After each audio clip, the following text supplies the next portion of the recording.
इस महोत्सव में हम सबको अपनी वाणी से प्रेरणा देने वाली राजयोगिनी तपस्विनी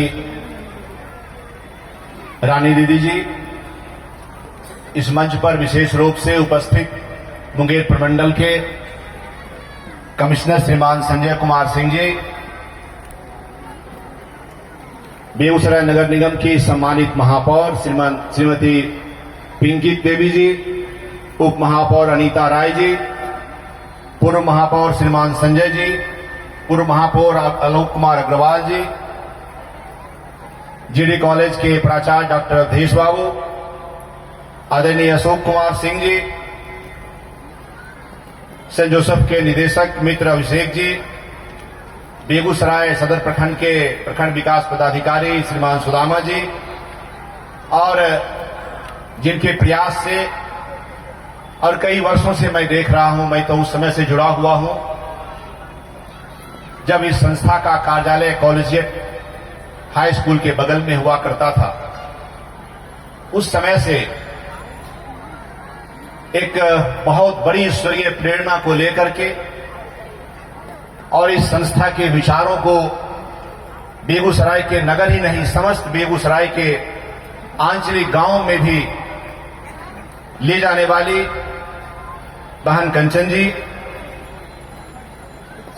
जो भ्राता अविनाश जी, जो बहुत अच्छी बातें हम सबको कहा, और संचालक श्रीमान भाई कृति जी, आप सबको मैं अपनी ओर से ऐसे कार्यक्रम की सबसे पहले बधाई देता हूं, शुभकामना देता हूं। बड़ी संख्या में यहां लोग, शहर के गण्यमान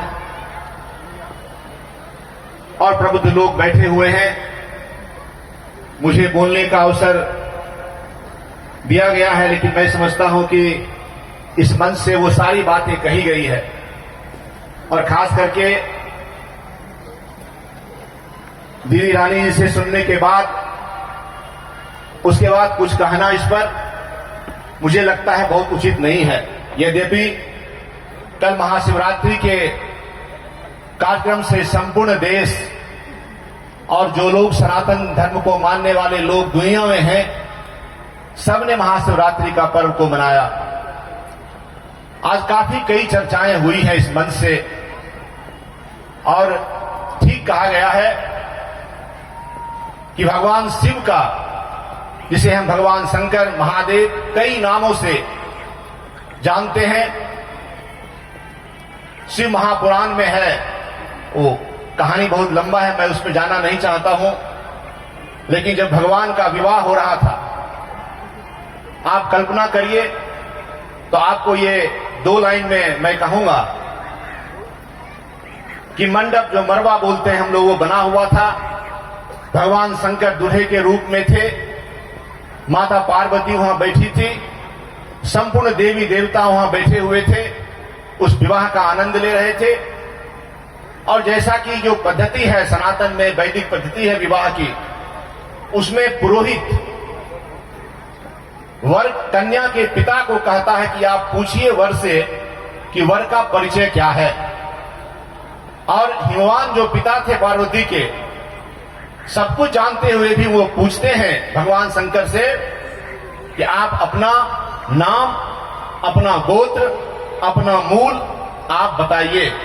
याद होगा जो विवाहित हैं, ये एक रस्म है, आता है, और श्री पुराण में लिखा हुआ है कि जब यह सवाल पुरोहित के कहने पर राजा हिमवान भगवान शंकर से करते हैं, तो भगवान शंकर चुप हो जाते हैं और कुछ बोल नहीं पाते हैं। हिमवान फिर दोहराते हैं कि आप अपना नाम, गोत्र और मूल बताइए। भगवान शंकर कुछ नहीं बोलते हैं।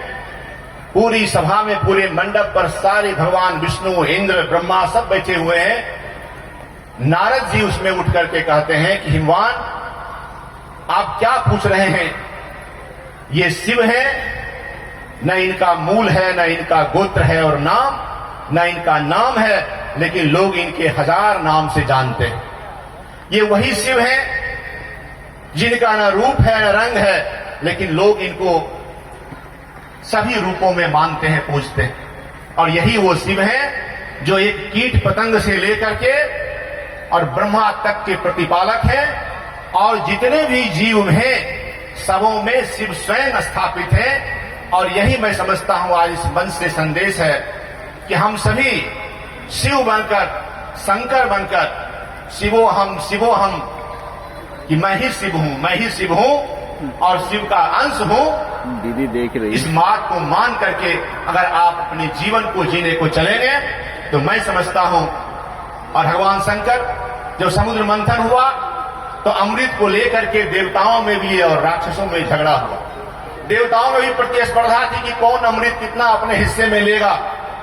लेकिन विष जब निकला तो भगवान शंकर ने कहा कि यह विष अगर इसका हटाया, इसको नहीं गया, तो निश्चित तौर पर पूरी सृष्टि समाप्त हो जाएगी विष के प्रभाव से। और यह विष जब तय हुआ कि यह विष कौन धारण करेगा, भगवान शंकर ने, शिव ने कहा कि यह विष मैं धारण करूंगा। आज भी परिवार के अंदर, आप यहां सभी पारिवारिक लोग बैठे हुए हैं, आज भी परिवार के अंदर जो सहन करता है, जो विष पी लेता है, आगे चलकर लोग उसी का सम्मान समाज में करते हैं, परिवार में करते हैं। और यह संदेश भगवान शिव का है। जब मां काली रौद्र रूप में राक्षसों का संहार करते करते जब बढ़ रही थी,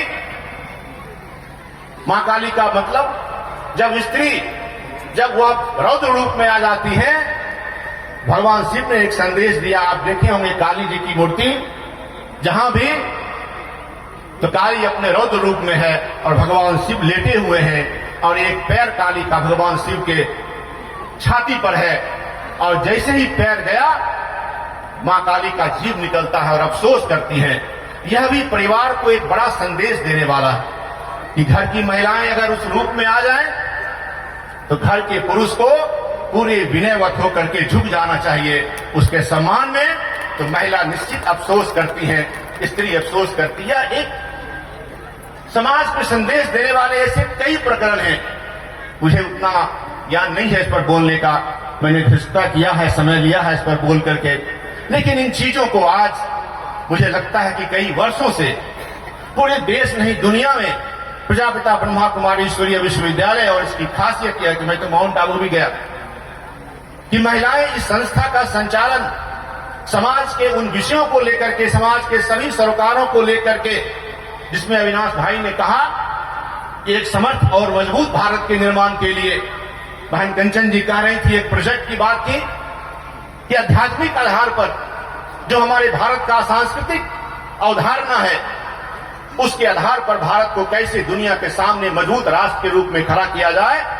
यह काम आज देश की ऐसी संस्थाएं कर रही है जिसकी संचालिका आज महिलाएं हैं, और उसके आधार पर देश आगे बढ़ रहा है। हमें पूरा विश्वास है कि इसकी परिकल्पना भी गीत के माध्यम से की गई कि सतयुग फिर आएगा, राम और कृष्ण जैसे पुरुष आएंगे, और हर नर नारायण होगा और हर महिलाएं लक्ष्मी होगी। उस समाज की परिकल्पना अगर दुनिया में कोई कर सकता है, धरती पर कोई कर सकता है, तो वह भारत की भूमि है। और हम सभी भारत के लोग इस बात को आगे बढ़ाने के लिए संकल्पित हैं। इतना ही कहते हुए मैं अपनी शुभकामना देते अपनी बात को समाप्त करता हूं। ओम शांति।